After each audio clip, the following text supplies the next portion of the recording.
The improbable road that took Benes back to Cuba had begun to unfurl 6 months earlier during a family vacation in Panama. He was eating breakfast with his wife and children at the Panama Hilton Hotel in August 1977 when a waiter approached the table with a message. Someone wanted to speak to him, urgently. On the line was Alberto Pons, a friend in the retail business whom Benes had met during his frequent travels to Panama. The two had radically different views on Cuba.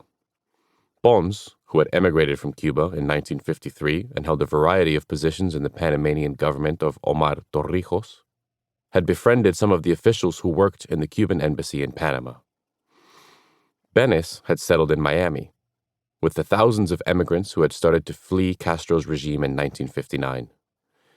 The only officials he was friendly with were elected and tended to live in Washington, D.C.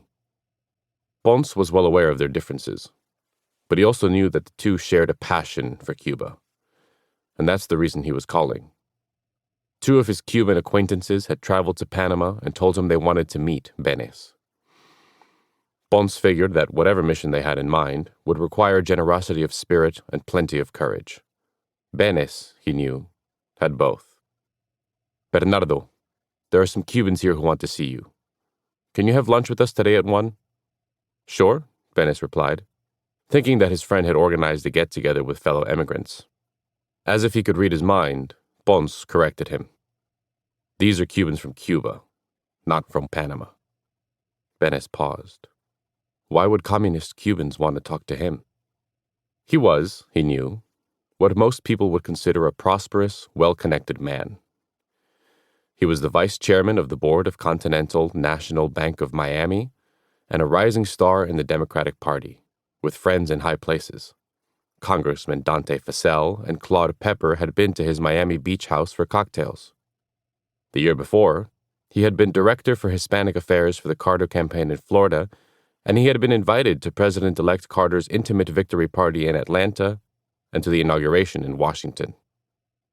His carrot-colored hair, freckles, and Jewish faith helped Benes move easily among the members of Miami's establishment.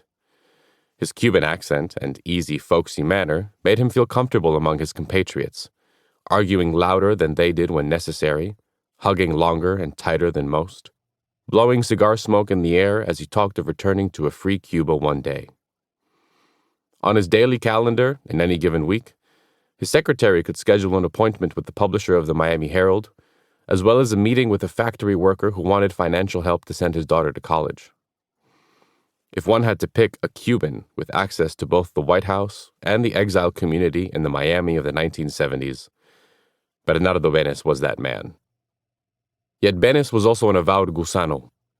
Over the years, he had helped finance covert operations by exiles intent on infiltrating the island to initiate revolt from within.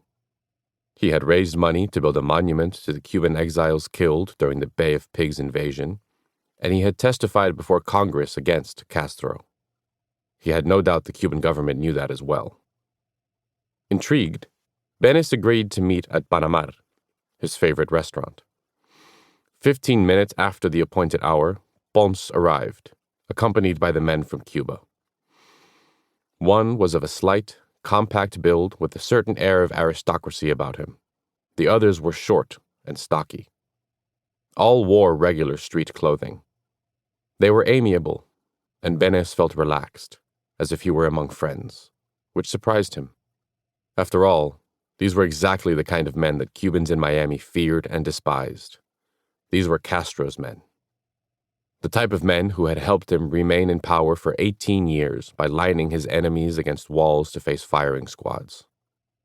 Castro and his men, these men in front of Benes now, had desolated a nation that had once been grand and prosperous, a place where the Cuban peso had been as valuable as the American dollar.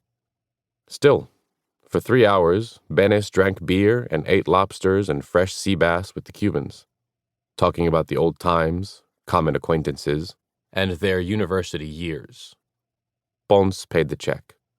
At the end of the meal, Benes, still uncertain as to what they wanted, agreed to meet them at Pons's house that evening. To keep listening to this audiobook, I've left you a link in the description so you can do it. at no cost thanks to Audible's 30-day free trial.